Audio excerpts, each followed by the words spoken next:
In this problem, we are given two functions, f and g, and we need to find the composition, f composed with g. So the key thing to remember is when you compute the composition, you compute from right to left.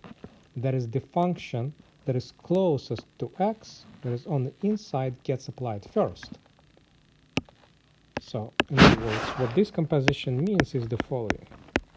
F composed with g of x is apply the inner function to x first, and then use the output of that function as an input to the next function, f.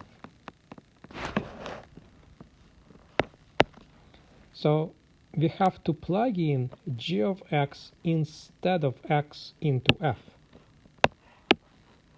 So this replaces x as an input of f. Therefore, the function becomes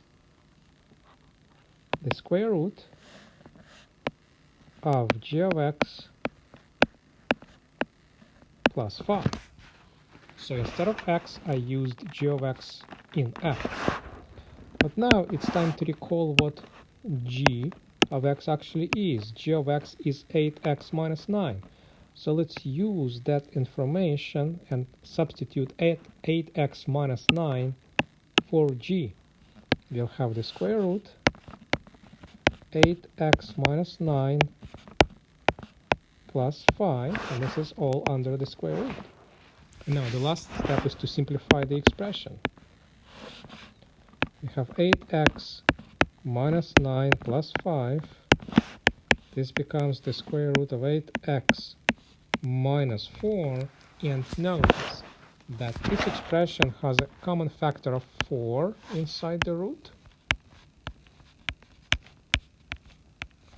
and 4 is a perfect square.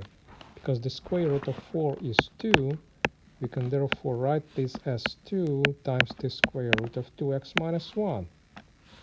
And this is the composition of f and g in simplified form. This is our final answer.